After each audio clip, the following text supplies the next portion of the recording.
Assalamu alaikum, students and friends. Today's episode focuses on one application of Gauss's law, computing the net electric flux through an imaginary enclosed spherical surface. So join me till the end of this video. Watch and learn.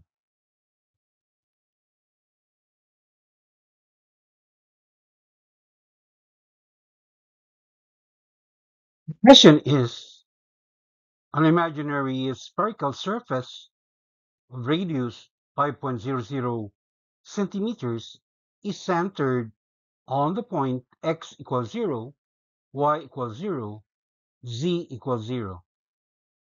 Calculate the net electric flux through the surface if the following charges are present. Letter A point charge Q1 equal to positive 3.00 nanocoulomb is located at x equals 1.00 centimeters, y equals 1.00 centimeters, and z equals 0.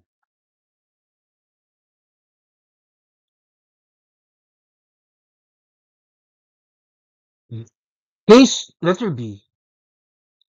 The charge in part A plus point charge Q2 equal to negative 8.00 nanocoulomb located at x equals 2.00 centimeters, y equals 0, and z equals negative 4.00 centimeters. So the question is for you to calculate or compute the net electric flux. And lastly, for question letter C, the charges in part B, okay, plus a point charge Q3 equal to positive 2.00 nanocoulomb located at x equals 4.00 centimeters, y equals negative 2.00 centimeters, and z equals 3.00 centimeters. So the question is just the same. You are to compute the net electric flux, all right, due to the three charges Q1, Q2, and Q3.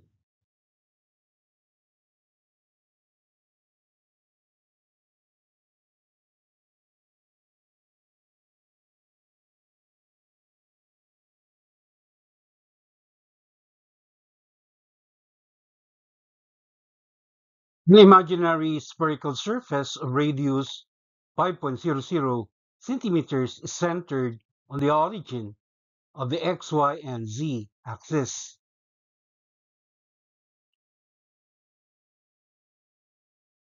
A charge Q1 equal to positive 3.00 nanocoulomb is located at position x equals 1.00 centimeters, y equals 1.00 centimeters, and z equals 0.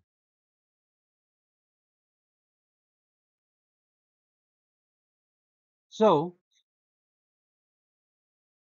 in part A, we are to determine the net electric flux due to charge Q1.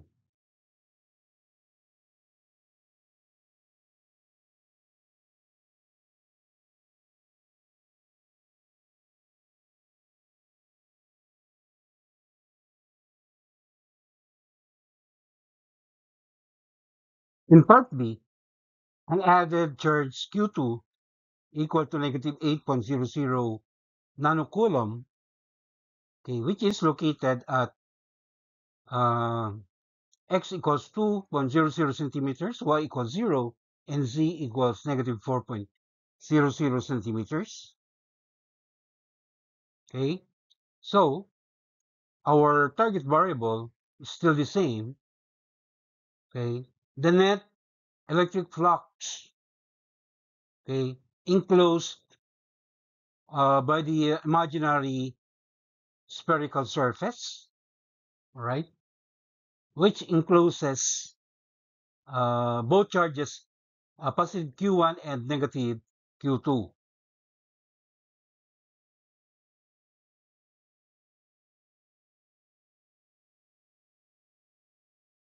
In part C, another charge Q3 is also added, right? So charge Q3 equals positive 2.00 nanocoulomb, and its location is at coordinates x equals 4.00 centimeter, y equals negative 2.00 centimeter, and z equals 3.00 centimeters.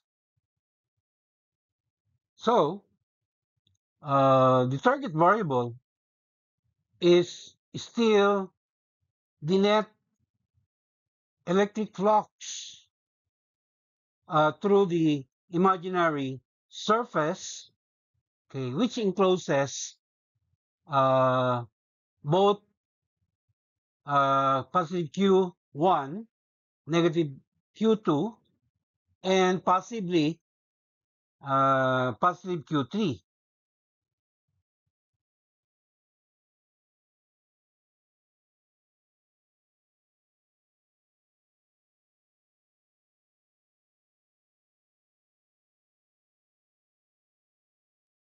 The main concept in this lesson is the general statement of Gauss's law, okay, which states that the total electric flux through a closed surface is equal to the net electric charge inside the surface divided by the electric constant, or epsilon naught, also known as the permittivity of free space.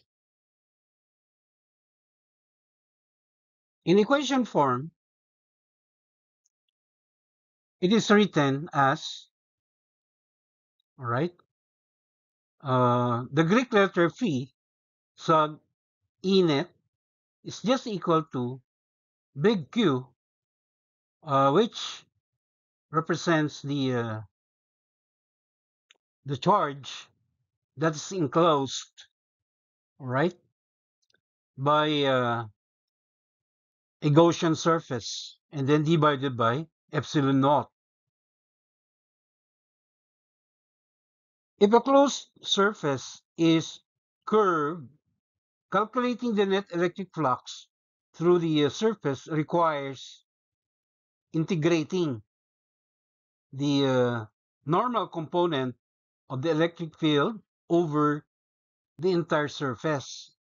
And the integration equation, all right, that we have here holds for a surface of any shape or size, provided only that it is a closed surface enclosing the charge Q. All right. So the circle on the integral sign reminds us that the integral is always taken over a closed surface.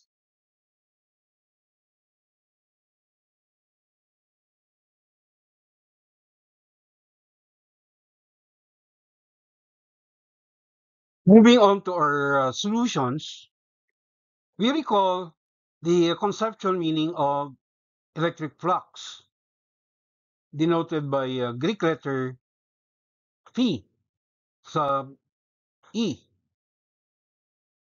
right? Or electric flux being the dot product of the vector electric field and the area vector capital A, right? So here, the electric field, all right, is expressed as the charge Q divided by 4 pi epsilon naught and multiplied by R squared, right? While the area of a sphere or surface area of a sphere, capital A, is expressed as 4 pi r squared. So you'll notice that the what you call 4 pi r squared can be cancelled, right? And that will result to electric flux, okay, P sub E can just be expressed as the amount of charge Q divided by uh, the permittivity constant, okay, permittivity of vacuum, epsilon naught.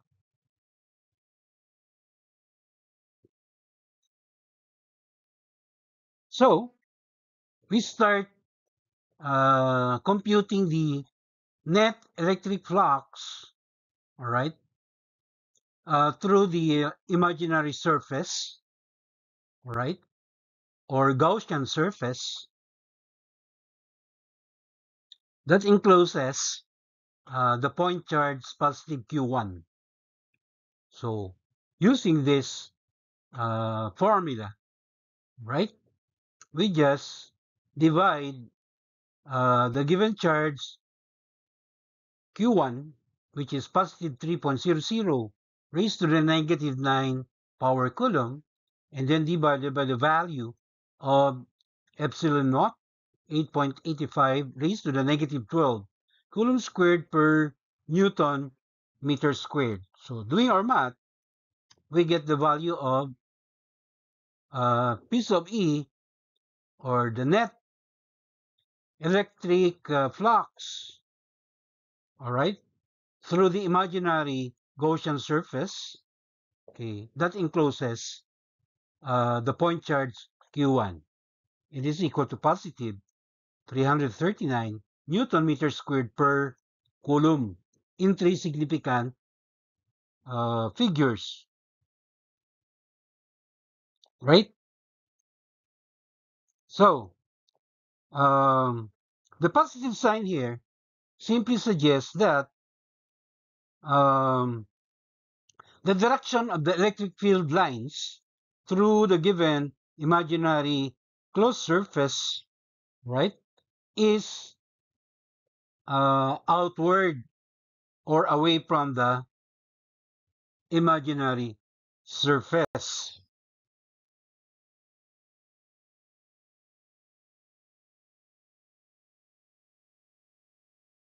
In part B, we find also the net electric flux through the imaginary closed surface, which encloses both point charges Q1 and Q2, right?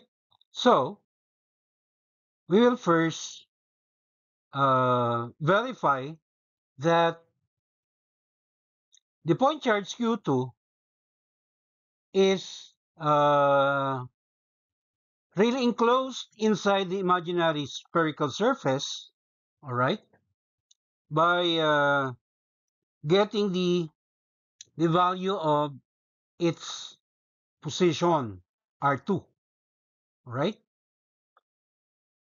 So using this formula, R2 is just equal to the square root of the sum of um, the x and the y, or the z coordinates, since the y coordinate is equal to 0.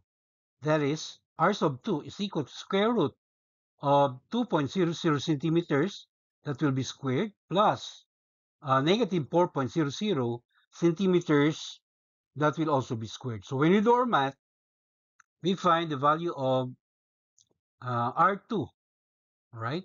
Or the location of the point charge negative Q2. And it is equal to 4.47 centimeters, all right? Which, when compared to the radius of the imaginary surface of the sphere, obviously it is less than 5.00 centimeters. And that means that the point charge negative Q2 is indeed inside the imaginary surface of the sphere, or we call it the Gaussian surface, right?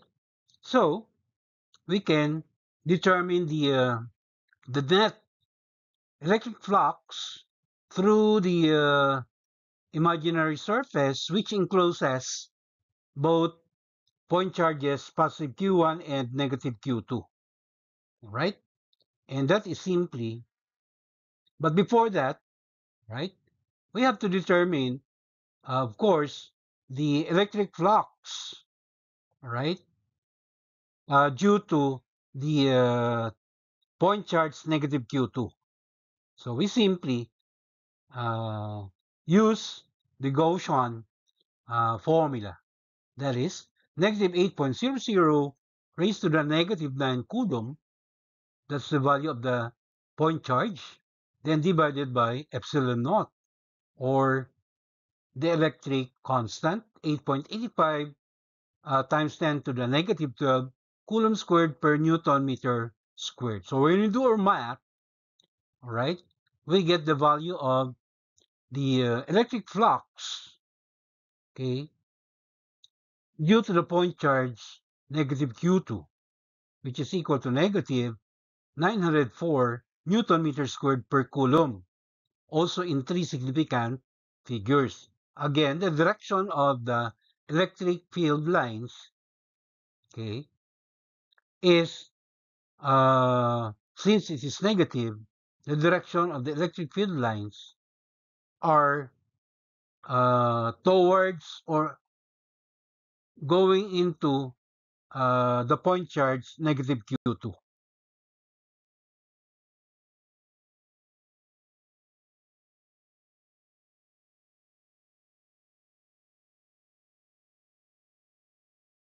Thus, the net electric flux through the imaginary surface of the sphere can now be calculated by simply adding the two electric fluxes, right, due to uh, Q1 and Q2, right?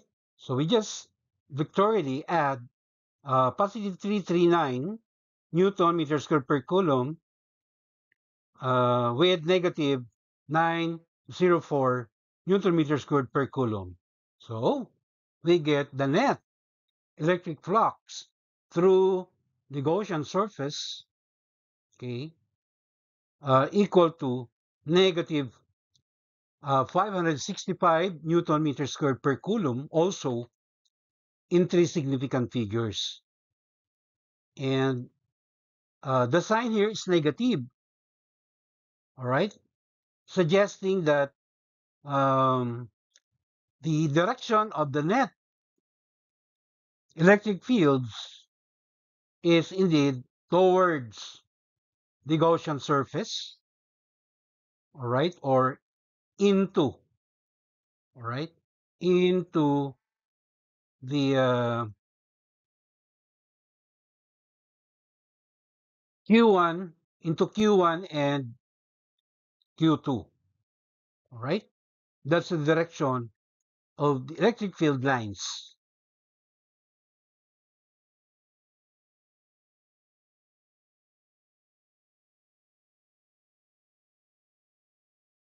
Lastly, in part C, we also determine the net electric flux through the imaginary surface or Gaussian surface.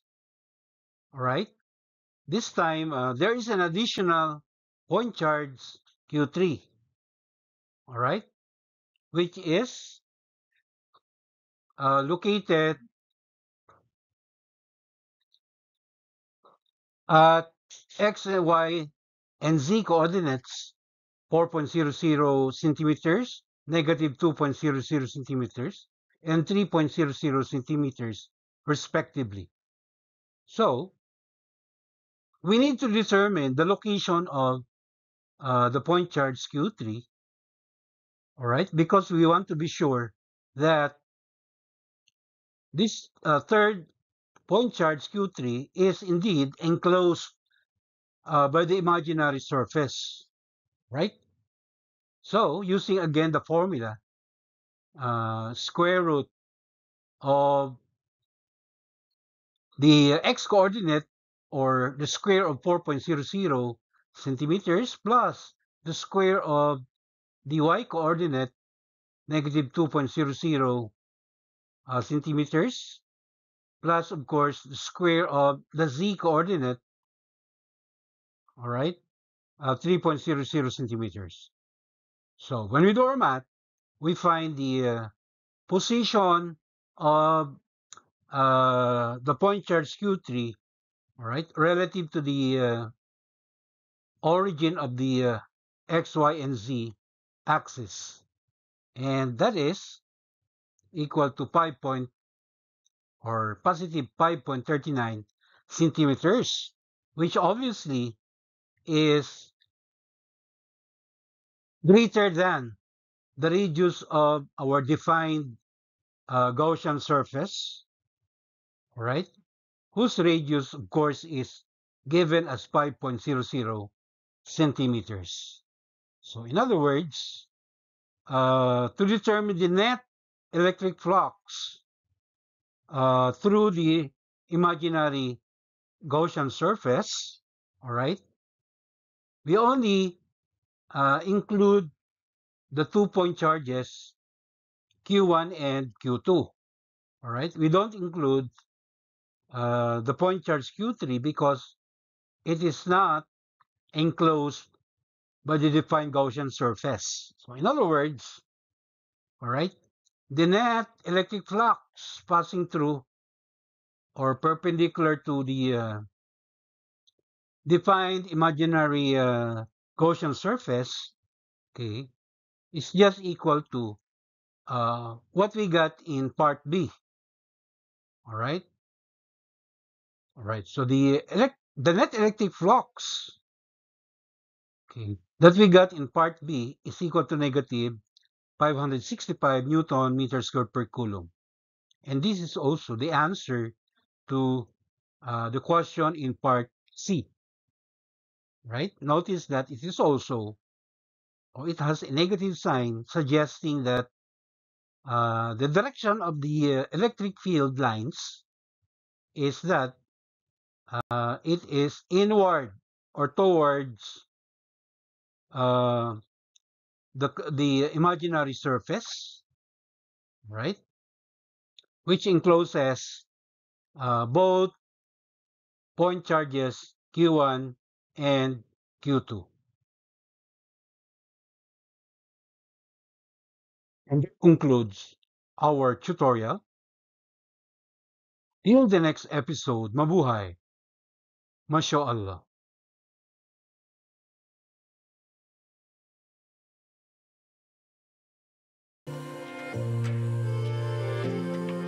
Thank you very much for your indulgence. Please don't forget to subscribe to my YouTube channel. Alhamdulillah.